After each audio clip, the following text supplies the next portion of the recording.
उसने कहा, ये आप इतने जो सफर करते हैं रोजाना, हर रोज एक नए बिस्तर पर सो रहे हैं, आपको नींद आ जाती है? ये नरम बिस्तर एक पुरसुकून नींद की शक्ल है, शक्ल, लेकिन ये पुरसुकून नींद दे नहीं सकता। ये माल एक कामयाब जिंदगी की शक्ल है, सिर्फ कामयाबी से इसका कोई ताल्लुक नहीं है। एक बाप है, उसके 10 बेटे हैं, 10 के 10 फर्माबरदार हैं, तो वो अपनी झोपड़ी में जन्नत के अंदर है। एक आदमी है, उसकी एक बेटी है लेकिन नागिन है, तो वो महल के अंदर, दोज़ख के अंदर है। तो हम जब यहां से बाहर निकले तो गाड़ी के अंदर जाके बैठने लगे, एक जवान लड़की दौड़ती हुई आई। अब यकीन करो, ये पूरा का पूरा वाकया मुझे आज तक याद है। 16 साल इस वाकये को हो गए, 17 साल इस वाकये को हो गए हैं। ये जिन लोगों में आप रहते हैं, अगर इनमें आप इज्जत चाहते हैं तो आपको मोहम्मद सल्लल्लाहु अलैहि वसल्लम की जिंदगी पर चलना होगा। जितनी इस जिंदगी से दूरी होगी, उतनी मेरे दोस्तों जिंदगी में परेशानी है। सबसे बड़ा जिहाद अपने नफ्स से है, अपने नफ्स से।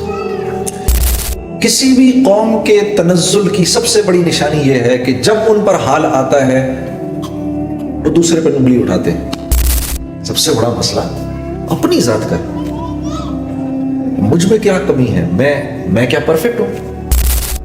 ये तो सारा मसला है। अगर ये अपनी जिंदगी पर तौबा कर ले तो मैं अभी 4 महीने के लिए निकल जाऊं। वरना उससे पहले मैंने ये सोचा था, ठीक है, जैसे मैंने अभी तबलीग का काम भी करेंगे, गाने भी गाएंगे, मक्के भी जाएंगे, वेगस भी जाएंगे। एक नौजवान मुझसे पूछने लगा, जुनैद भाई, ये जरा गौर से सुनिएगा इस बात को। उस नौजवान के उस सवाल ने मुझे सोचने पे मजबूर कर दिया। उसने कहा, ये आप इतने जो सफर करते हैं रोजाना, हर रोज एक नए बिस्तर पर सो रहे हैं, आपको नींद आ जाती है? मैं झटके से, मुझे ऐसे झटका लगा उसकी बात सुन के। मैंने कहा, मेरे प्यारे, नींद का ताल्लुक नरम बिस्तर से नहीं है। नींद का ताल्लुक नरम बिस्तर से नहीं है। नींद का ताल्लुक तो कल्ब के सुकून, चैन और इत्मीनान से है। ये नरम बिस्तर एक पुरसुकून नींद की शक्ल है, शक्ल, लेकिन ये पुरसुकून नींद दे नहीं सकता। ये बड़ा घर, खूबसूरत सा महलनुमा घर, ये एक कामयाब जिंदगी की शक्ल है, लेकिन कामयाब जिंदगी से इसका कोई ताल्लुक नहीं है। ये बड़ी सी गाड़ी एक कामयाब जिंदगी की शक्ल है, लेकिन कामयाबी से इसका कोई ताल्लुक नहीं है। ये माल एक कामयाब जिंदगी की शक्ल है, सिर्फ कामयाबी से इसका कोई ताल्लुक नहीं है। मेहनत से माल नहीं मिलता, माल से चीजें नहीं आती, चीजों में राहत नहीं है, राहत अल्लाह के अमर में है। हाँ, एक बाप है, उसके 10 बेटे हैं, 10 के 10 फर्माबरदार हैं, तो वो अपनी झोपड़ी में जन्नत के अंदर है। और एक आदमी है, उसकी एक बेटी है लेकिन नागिन है, तो वो महल के अंदर, दोज़ख के अंदर है। ये टोरंटो का शहर है। इसी टोरंटो के शहर के अंदर मुझे आज भी याद है 1992 की वो किस्सा, वो आज भी मेरी आंखों के सामने घूम रहा है। हम यहां पर शो कर रहे थे, बहुत बड़ा मजमा था। जब शो खत्म हुआ तो ऑर्गेनाइजरों ने कहा कि आप बाहर ना निकले यहां से, बहुत बड़ा मजमा, इनको जाने दे। तो मजमे के निकलते निकलते रात के 2:30 बज गए। तो हम जब यहां से बाहर निकले तो गाड़ी के अंदर जाके बैठने लगे, एक जवान लड़की दौड़ती हुई आई। मैंने आप लोगों के साथ जाना है। अब हम रहने वाले तो पिंडी के थे सारे, हाँ, हमारे लिए तो कराची भी न्यूयॉर्क सिटी था, हाँ, तो टोरंटो तो सोचो क्या होगा हमारे लिए। और फिर भी कुछ थोड़ी बहुत, अल्लाह माफ करे, वो काम तो कोई हया का काम नहीं है जो हम कर रहे थे, लेकिन फिर भी कुछ थोड़ी सी तो हया बाकी थी हमारे अंदर। हम एक दूसरे की शक्ल देखने लगे। उस लड़की को देखकर हमने कहा, तुमने कहाँ जाना है हमारे साथ भाई? हम तो अपने होटल जा रहे हैं। कहती नहीं, तुम होटल तक चले जाओ, मुझे होटल तक ले जाओ, फिर मैं वहां से घर चली जाऊंगी।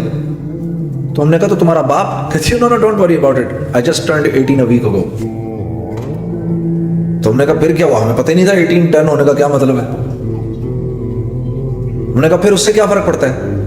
कहा, वो कहने लगी, last week when I turned 18 I went to the night club, I came back at 4:30 in the morning, my father didn't open up the door, I just called the police, so there is no problem.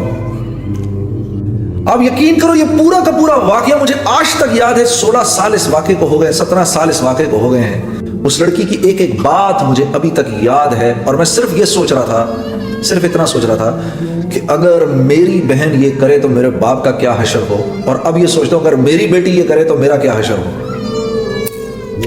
لیکن قصور اس بچی کا نہیں ہے، قصور اس بچی کا نہیں ہے، قصور ان ماں باپ کا ہے جنہوں نے خود زندگی میں دین لانے کی کوئی محنت نہیں کی، تو وہ اولاد کو کیا سکھاتے۔ میرے دوستو، یہ جن لوگوں میں آپ رہتے ہیں، اگر ان میں آپ عزت چاہتے ہیں تو آپ کو محمد صلی اللہ علیہ وسلم کی زندگی پر چلنا ہوگا، کیونکہ اللہ نے ہمارے نبی کو وہ زندگی دی اور کہ اس میں اس زندگی کے اندر ایسے طریقے ہیں جو انسانوں کو مقناطیس کی طرح اپنی طرف کھینچتے ہیں۔ جتنی اس زندگی سے دوری ہوگی اتنی میرے دوستوں زندگی میں پریشانی ہوگی۔ تو میرے دوستوں، سب سے بڑا جہاد اپنے نفس سے، سب سے بڑا جہاد اپنے نفس سے ہے، اپنے نفس سے۔ آدمی کے لیے دوسرے پر انگلی اٹھانا بہت آسان ہوتا ہے، دوسرے پر انگلی اٹھانا بہت آسان ہوتا ہے، لیکن یہ دیکھو، میں ایسے اشارہ کر رہا ہوں آپ کی طرف، یہ 3 انگلیاں میری طرف بھی اشارہ کر رہی ہیں، تو اپنے آپ کو دیکھ۔ ہاں، کسی بھی قوم کے تنزل کی سب سے بڑی نشانی یہ ہے کہ جب ان پر حال آتا ہے وہ دوسرے پر انگلی اٹھاتے ہیں، اور کسی بھی قوم کی عروج کی سب سے بڑی نشانی یہ ہے کہ جب ان پر کوئی مشکل وقت آتا ہے ان کی نظر صرف اپنی ذات پر جاتی ہے، اپنی ذات پہ جاتی ہے۔ یہ سب سے مشکل کام ہے۔ اسی لیے ایک دفعہ نبی کریم صلی اللہ علیہ وسلم غزوہ تبوک سے واپس آ رہے تھے، مدینے پہنچے تو آپ نے فرمایا ہم جہاد اصغر سے اب جہاد اکبر کی طرف آ گئے۔ سب سے بڑا مسئلہ اپنی ذات کا، مجھ میں کیا کمی ہے، میں کیا پرفیکٹ ہوں۔ حضرت عیسیٰ علیہ السلام کے دور میں ایک بدکار عورت کو لوگ پتھر مار رہے تھے، تو حضرت عیسیٰ علیہ السلام نے آ کے فرمایا اس عورت کو پہلا پتھر وہ مارے گا جس نے آج تک کوئی گناہ سرزد نہیں کیا۔ تو کوئی پتھر مارنے والا نہیں تھا اس کو۔ مجھے آج تک یاد ہے فیصل آباد میں میرا کچھ وقت لگ رہا تھا، شاید چلنے میں تھا میں، تو چلے سے فارغ آخری دن تھے چلے کے، تو ایک بہت بڑا مجمع بیٹھا ہوا تھا، تو میں بیان کر رہا تھا، تو جب بیان ختم ہو تو ایک ساتھی میرا آ کے، تو میری جماعت کا ایک ساتھی آ کے ادھر میرے ساتھ بیٹھ گیا، مجھے کہنے لگا کہ مجھے دیکھ کے ہنسنا شروع ہو گیا، مسکرانا شروع ہو گیا، عجیب سی مسکراہٹ تھی اس کے چہرے پہ۔ تو میں نے اس کو بولا کیا بات ہے بھائی؟ کہتا کچھ نہیں۔ میں نے کہا نہیں بتا یار کیا بات ہے، کچھ چھپا رہے ہیں۔ کہتا کچھ نہیں۔ جب میں نے اصرار کیا، کہتا یار میں پیچھے بیٹھ کے تیرا بیان سن رہا تھا، میں تیرا بیان پیچھے بیٹھ کے سن رہا تھا۔ تو میرے آگے 2 لڑکے بیٹھے ہوئے تھے اور وہ دونوں آپس میں بات کر رہے تھے، تو میں ان کی بات سن رہا تھا، تو ایک دوسرے سے کہہ رہا تھا یار یہ باتیں تو بڑی اچھی کرتا ہے لیکن اس کی زندگی تو دیکھو کیا ہے۔ تو ساتھ والا کہتا ہے یار یہی تو مسئلہ ہے، یہی تو سارا مسئلہ ہے، اگر یہ اپنی زندگی پر توبہ کر لے تو میں ابھی 4 مہینے کے لیے نکل جاؤں۔ یہ بات مجھے یاد ہے، یہ بات میں کر رہا ہوں سن 2000 کی۔ اپنے اس ساتھی کی بات مجھے ایسا لگا جیسے کسی نے سینے میں چھرا گھونپ دیا ہے، مجھے ایسا لگا کسی نے سینے میں چھرا گھونپ دیا میرے۔